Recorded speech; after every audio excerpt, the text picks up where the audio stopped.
Okay, but let's move on to open mic 1.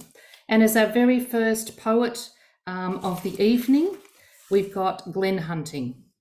Glenn, you're with us? Yes, there you are. Glenn is a writer from Perth, Western Australia, now living in Alice Springs. I'm sorry, I'm not quite sure on the pronunciation of that. What is it, Glenn? How do I say that for Alice Springs?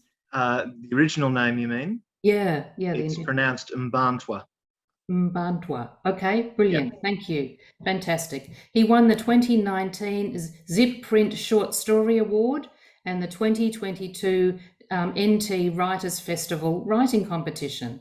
His poetry has been published in Plumwood Mountain, in Meniscus, Portside Review, Burrow, and elsewhere. Over to you, Glenn.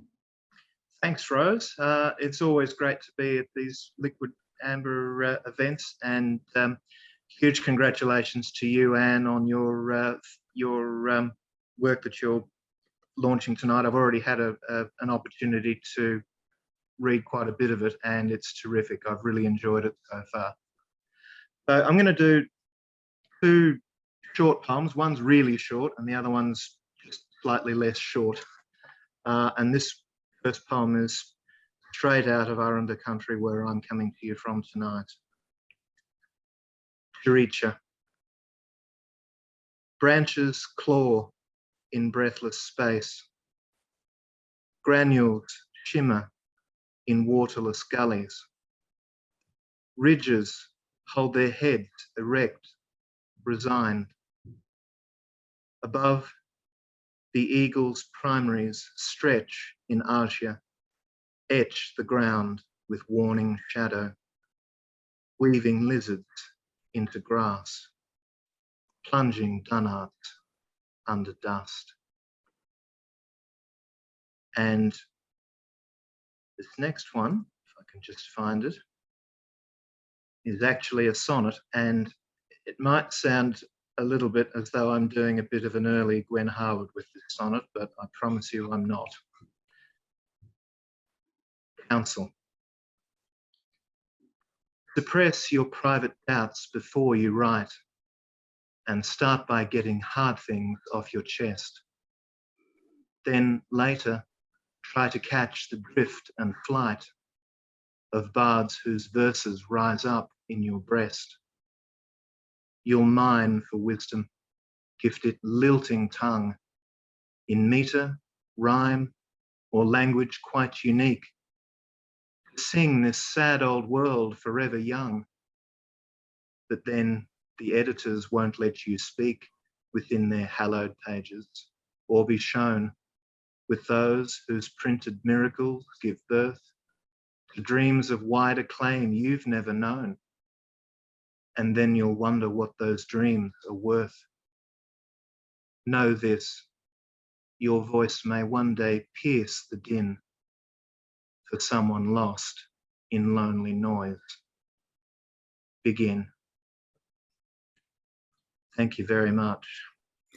Thank you, Glenn. Boy, that was really wonderful. What an absolutely gorgeous couple of poems to kick us off tonight. Thank you. So delicate and really beautiful. So very, very pleased.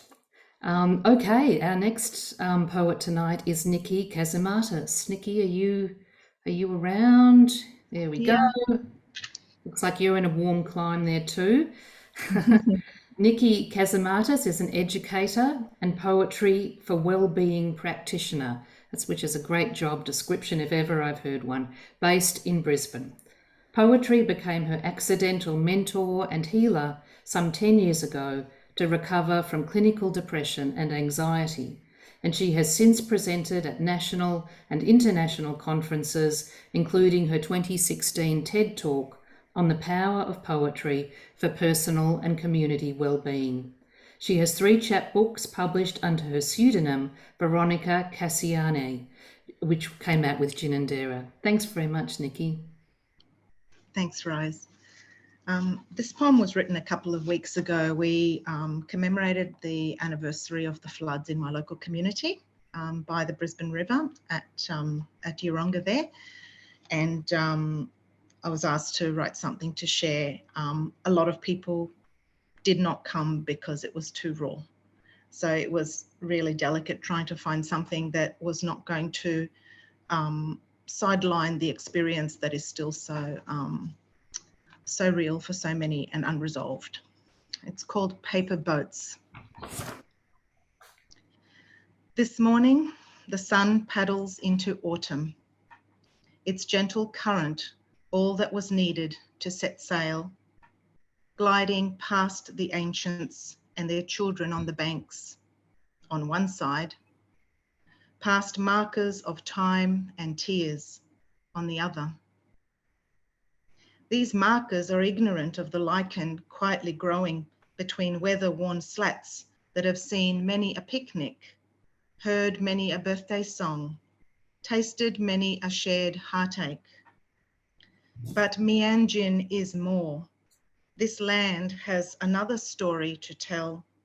This place of blue water lilies, floating blue gems adorning the shallows, do not float alone. Distinct, yet common. Their roots, their shallow roots lie buried in the mud, just beneath where the water touches the sky. They have learnt the delicate art of survival from their Cretaceous forebears. Most have leaves that unfold on the water surface, only the seedlings bearing functional submergent leaves. The science tells us that most will bloom for summer, while some will wait till autumn takes up the paddle. They even add that as long as freezing temperatures do not prevail, as long as animals do not damage them in water, they will thrive. On a calm day, they invite peace and balance. You have nothing to fear, their beauty whispers. In the storm, they invite courage and unity. You will be carried to safer plantings, they reassure. This is the wisdom of their lived experience. Mianjin. Thank you. Thank you. That was all, Nikki? You didn't have another to read? No. Okay, No. fantastic. Well, Thank that you. was absolutely great. Thank you so much. And I mean, your bio, which is, you know, talking about poetry as a way to community, personal and community well-being, it seems that poem is doing just that. Thank you so much. Okay, our next reader tonight is Bridget Webster. Bridget Webster is a video editor by day, a proudly amateur poet by night, with emphasis on the etymology of amateur, coming from Latin amare, meaning to love. There you go, she's a girl who loves words. She also likes insects, eye contact, music, savoury oatmeal, and of course, language. She's recently dipped her toes into theatre and, of course, writing after spending some time making films. And Bridget was one of our emerging poets for 2022. Thanks, Bridget. Thanks, Rose. Can you hear me? Yes. Yes, beautiful. This poem is called I Have Seen Wonders, and I wrote it quite recently for a poetry subject that I'm taking. Then the lecturer is actually here tonight, so little sneak preview for you. So yes, I have seen wonders. First, I wake painted, gummy stuck and leached of colour. Flying is a dream I dreamt much realer than the dawning. Second, I wake flushed and flexing to a red, red world. Engines sound like predators until they don't. Third, I wake up in situ, in a gutter in the sky. Being small is being alive. Staying small is staying alive. These days, I have seen wonders. 1, a painted over cocoon, cryogenic cream of Dulux. 2, a traffic light bloodying the bird's nest tucked inside. 3. Those tough little plants that grow up high in guttering, in the drift refugia left by dirty rain. Tomorrow I will wake to 24-bit ocean sounds and watch a video on my phone of number 4, a mill of ants kidnapping a fat golden Rolex. As incongruent and exhilarating an image as a trussed chicken emperor in a gilded litter atop a roiling, rioting crowd. I wonder if hive minds ever take hostages. Are they hoping to buy time, to bury it? Or doing as ants do, gently and busily, reforming the deep archive, returning something precious to the earth? Thank you. Wow, thank you so much, Bridget. Fantastic. Go girl. You're really, that was a really, really powerful piece of writing. Thank you. Our next poet tonight is Jennifer Compton, a familiar face to many of us here in the poetry community. Jen lives in the Bayside suburb of Carrum in Melbourne and likes nothing better, she says, than a cosy night in on Zoom, engaging with poets from all over. Well, I think we can supply you with that tonight, Jen. And Jen's most recent book, amongst many, is The Moment Taken, which came out with recent work in 2021. Thanks, Jen. Thanks, Rose. Hi, everyone. I wanted to give a content warning for this poem because within this poem I criticize or at least question some of the mores of religion. There was a sign up outside the temple, a black on yellow sign in several languages, one of them mine. The thrust was, do not enter if you are a menstruating woman. Not struck that before. It gave me pause. Took my son by his hand on my right side, took my daughter by her hand on my left side. I was menstruating, still fertile, all the gear to disguise that from any casual passerby in place, blooding from my vagina, but kind to the squeamish and staunching. However, unwelcome, tilted my head this way, tilted my head the other way. That is your thing, I thought. It is not my thing. So as I am innocent, I am not unholy, led by my husband, who was oblivious, I held on to my son with one hand. I held on to my daughter with the other hand and walked out onto the sacred ground, a bleeding woman.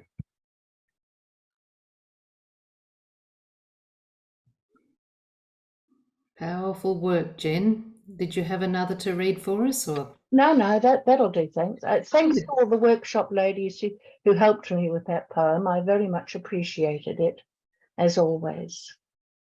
Thanks, Jen. Fantastic. And isn't it wonderful, those of us who are able to be in workshops find congenial people to work with and actually hammer out work. It's really, really a wonderful thing, a great gift for poets when we can find that. Oh yeah, it's the life for sure. Our next poet zooms in from the UK to join us. Lorraine Ponella is a community organiser and migrant rights campaigner based in England. She's the current chairperson for Coventry Asylum and Refugee Action Group, a peer-led self-help organisation. She is originally from Malawi. Lorraine has a lovely son, and that absolutely lifts my heart to hear that, Lorraine. How wonderful, how wonderful. Over to you. Thank you. Thank you very much. Yeah, so I will share 2 poems this morning. It's morning here, and I'm hearing people it's at night. Yeah, okay. And I'll be sharing from my new book, I Was Not Born a Sad Poet. So the first poem is called The Limbo Land. In a limbo land of asylum seeker, I dwell. My beloved landlord, the Home Office, holds my key to work office. Day after day, for 7 years, I wait. They haven't forgotten me. They call me when they wish. They control me like a marionette, dancing to soothing sounds of letters dropped through the door, and to texts telling me to report or do something else. I'm like a baby they don't want, called far too young to do errands, never brought to the dining table, nor celebrated. The key of my coming of age, being held tightly in their hands. My breath is controlled by the footsteps outside my room, waiting for my name to be called, for a transition to, I don't know where. I spend too much time in my room afraid that outside I'll betray my fears and let everyone see my silent tears. I have a life, but it's not mine. It's controlled by an amorphous office that decides what I do or do not do. I'm not shackled, but my mind is locked in the eternal battle of when shall this nightmare end? I wonder, which shall come first, the loss of my breath or that of my mind? It's too hard living in limbo land. That's what the first one. Last one is a bit shorter. This one is called I'm Enough. I wrote this poem when we were given a prompt by one of the US American poet laureates, and the prompt was, that was a lie. So my poem is called I'm Enough. I was told I was only good for nothing. That was a lie. I was told as a woman, I can't stand up and speak. I can't shine by being truly who I am. That was a lie. I was told I was only good for raising children, that education was a waste of time. That was a lie. I was told as an asylum seeker, I should zip it and be grateful, even when it hurts. That was a lie. I then told myself something different. I am worthy. I am deserving. I am enough. That was no lie. I'm enough. I was born great. I deserve all the best things in life. I am as good as anybody, if not better. I will open my mouth as wide as hell and for as long as I live. And this list is not exhaustive because I'm not done yet, because I listen to myself and not others. The universe is big enough for one like me, making no excuses, just cruising with oxygen in my lungs, carrying me higher and higher under the wings of love and compassion from He who created the earth and the moon. If I'm not enough, so is the moon and the stars and the sun. And remember, the silent trees exchanging carbon dioxide for oxygen with no drama or questions, just doing their thing, just like me. I'm enough. Thank you. Thank you, Lorraine. What a great honor to have you here tonight. That was such powerful words. I think I saw someone come up with a comment about, how much you're countering some of those untruths, if you like. those lies. So congratulations also on your book. I'd like to say Lorraine was in our lockdown anthology a couple of years ago. So, pathways to greatness. Hey, Lorraine. Anyway, lovely to have you with us here tonight. Welcome. Open mic poet. Welcome, Jill. Jill Simmons is a rampant book reader. Well, this is good news. And she's also a library technician with an artsy streak. So watch out. She's an active member of Sisters in Crime. So, we're working toward this detective theme. Jill's been writing since she was 14, but has only recently become more fully involved.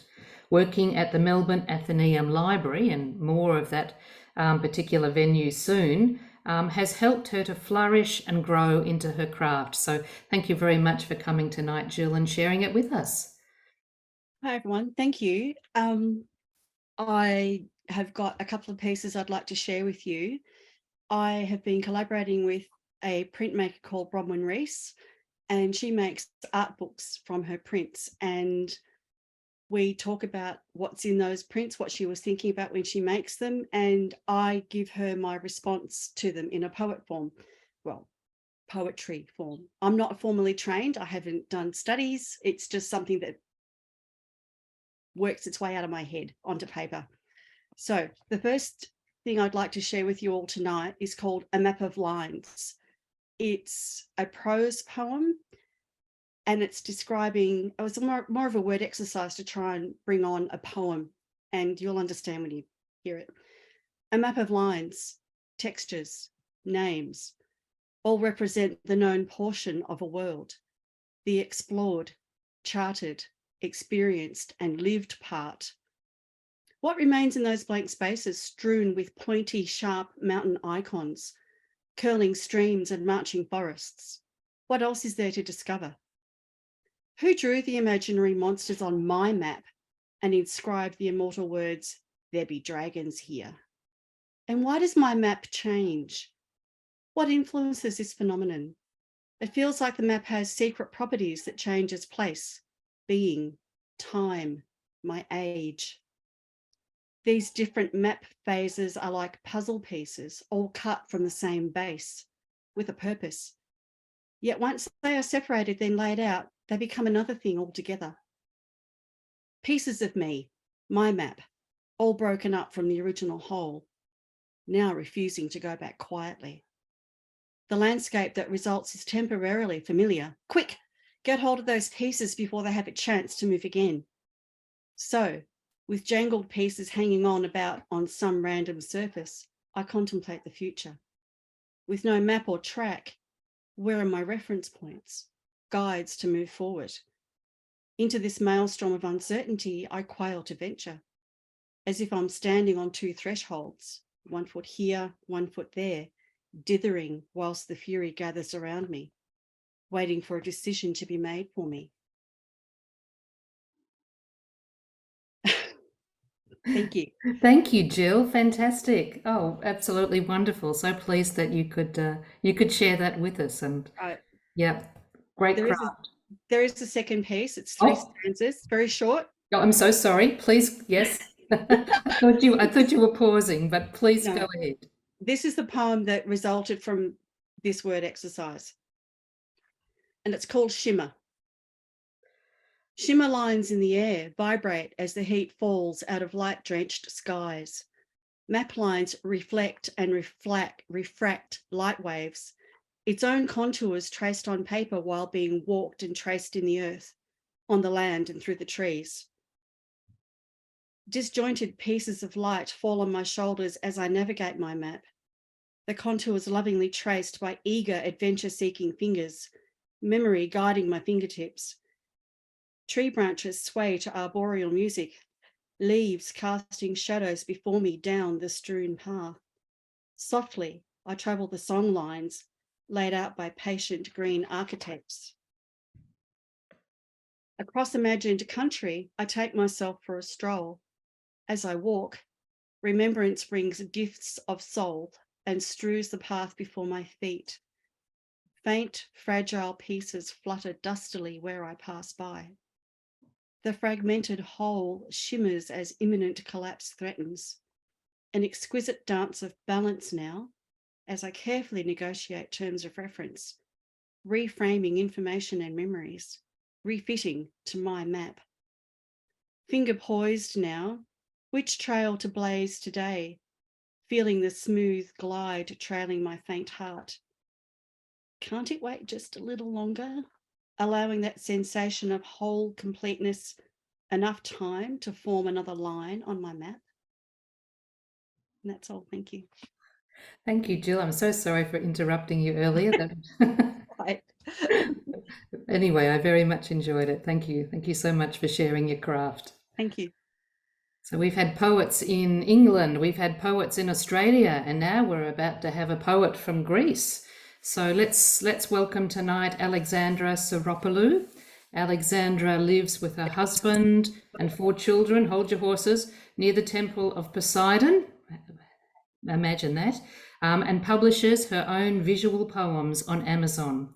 Each of Alexandra's books is a symphony composed of a long poem accompanied by her graphic illustrations that convey the flying. So over to you, Alexandra. Thank you. We checked before, but you can see the graphics going by, right?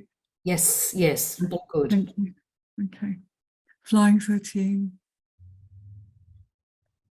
My trembling personality, my galloping personality. Let my flaws in, let my virtues in. Battling, balancing between earthly and ideal behavior. Riding with warrior duties, flying with festive ceremonies.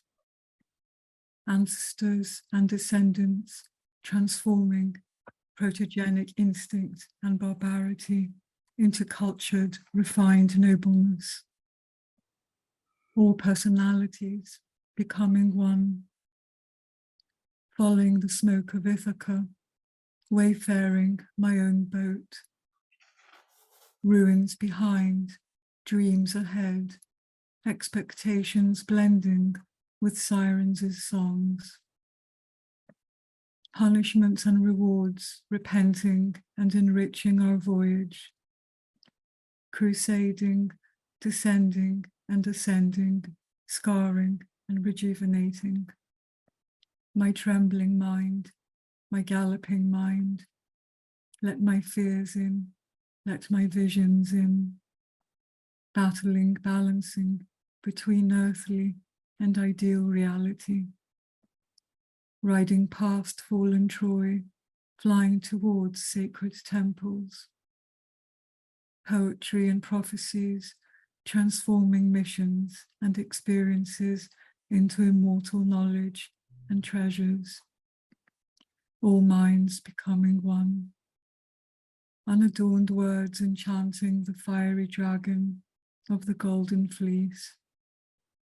Angels and darts all ablaze, burning down all molds. Prometheus gifting profound new templates and ideologies. Lighting up matter and spirit, earth and sky. My trembling heart, my galloping heart. Let my sorrows in, let my raptures in. Battling, balancing between earthly and ideal love. Riding through tempestuous waves, flying through moonlit water lilies. Silver cocoons, transforming hurt and trauma into soft silken chrysalids. All hearts becoming one. Hovering above earth's wounds, embracing the altar of healing. Mystical muses weaving threads of sweetness, of solace. Resilient yarns guiding us through labyrinths of personal growth. Initiating, elevating each journey of each relationship. My trembling soul, my galloping soul, let my sins in, let my blessings in. Battling, balancing between earthly and ideal liberation, riding into dichotomized horizons, flying into cosmic rays, eternal divine laws transforming dark ancient forces into golden propulsion and pulsation, all souls becoming one, lighting my own path, a path unique to me, purgatory sun holding turmoiled memories, inflexible desires, escaped hopes, rising and setting in the azure of the sea, in the azure of the spirit, surging into eternity with full sails, all my efforts maturing. Our trembling civilizations, our galloping civilizations, let our tribulations in, let our exaltations in, battling, balancing between earthly and ideal humanity. Thank you. Thank you, Alexandra. What an extraordinary effect that has. What a blend of energy and color and movement, and something very quiet and contemplative. So thank you very, very much for sharing that with us. Now, I hope I have the right Anne. I've got a lot of them on the participant list tonight, but yes, I do have the right Anne for coming up next. Anne Collins lives in Nipaluna, Lutruwita in Hobart, Tasmania. She writes poetry and creative non-fiction. Her 6th book is a collection of poetry and prose with Spanish themes titled Listening to the Deep Song, and was published in November 2022 by Bright South Press. Thank you very much, and welcome to Liquid Amber, Anne. Thanks, Rose, and nice to be joining you when I'm actually in Victoria at the moment, so I feel like I'm almost there, almost there in Melbourne. So I'm just going to read 3 little poems from this new book, but I'd like to start with a quote from one of Federico Garcia Lorca's poems, in which he wrote, "I want to sleep the sleep of apples. I want to sleep just a moment, a minute, a century. But let it be known that I have not died." So in response to those words, I wrote a poem called The Sleep of Apples. The sleep of apples is an ancient dream before seed, bud, flower, fruit, branch, tree, before fire, wind, water, earth, and yet not before nor after, neither being or non-being, neither coming nor going, neither light nor dark. The branches are like us. Time as place, forever in a single moment, a note sung in forgiveness, a kiss of light on rain-drenched leaves, the taste of camellia and cinnamon, the perfume of peppermint and lavender, the massage of warm fingers just left of the scapula. Beneath a purpling cloud, the sea embraces a dark child's heart, carries it out on a wave, sets it free in the silver mists. The next poem, also inspired by some of Lorca's words, as are a lot of poems in this book, but not all of them, but quite a few. The next poem is called The Hiding Moon. Last night, the moon was hiding behind a cloud, Lorca's gypsy sky above the bay, the night so nightly night. She danced, siphoned the black sounds through her flamenco fingertips, fanning inwards, her arms and shoulders expanding outwards to embrace the struggle of change. She regards the past a memory now covered in fog, snaking along the line of foothills. The present is a collision of city noises, the highway hum across the park, Beyond the factory rooftops, the starlings twitter to sunset and the weeping guitar. And the last poem, which is actually, yes, it's the final poem in this book. But this book also contains prose as well. So the poetry and prose are interwoven. But the last poem in the book is Beneath the Stars. Beneath the stars, mechanical waves clatter over the city's hills, cooling after the flame of sunset, cooling before tomorrow. Close to midnight, before I walk the path of dawn, I sit under the pear tree, look up at the night wide open and the planets of intuition, feel the shadowfish cooling the crimson chaos of thoughts and the rising temperature of my memory. Thank you. Thank you, Anne. What absolutely beautiful poetry.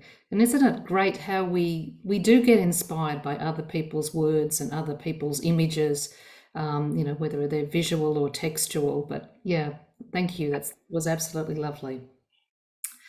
Our next poet tonight is Stephen Smithyman. Stephen is a retired school teacher living in Melbourne. Do you ever retire from teaching? I'm not sure, but anyway, he's published 2 collections of poetry and is currently working on a collection of short stories. He was a contributing poet to the very first Liquid Amber Press anthology, Lockdown Poetry, as I know many of you tonight were. Welcome, Stephen. Thank you. I just wanted to read a poem that I wrote for the New Zealand poet, John Allison. If anybody knows him, he's a wonderful poet, writes very beautifully about nature and takes very beautiful photographs as well. He was over in Melbourne recently and we met and went for a walk along the Yarra. John is not very well, so we had to stop and rest along the way. The poem is called Conversation by the River. Can everybody hear me? Yep, all good. Conversation by the River. I was talking with my friend John, the poet of gaps and absences, by a billabong on the bank of the River Yarra. We were talking about life, art, time, death, and grief, the kinds of things poets talk about. I don't, of course, remember what we said, but I do remember the billabong surrounded by scrub with its ducks and swamp hens, its floating islands tethered on a chain, and that hot sun beating down on the bench where we sat and waited for John to rest and recover. Then we walked on along a bank of the Yarra between ancient river red gums, talking more about his decision to return to the land of our birth and mine to remain in this country of my adoption. And all the time, beneath the rise and fall of our conversation, the sounds of the birds calling to each other from the trees, we could hear the Yarra running, wide, slow, and muddy brown on its way to the sea. Thank you, Stephen. Yes? Yeah, thank you. I'm getting nervous now. I don't want to cut anybody off. But thank you very much. I'm so glad you were able to share that.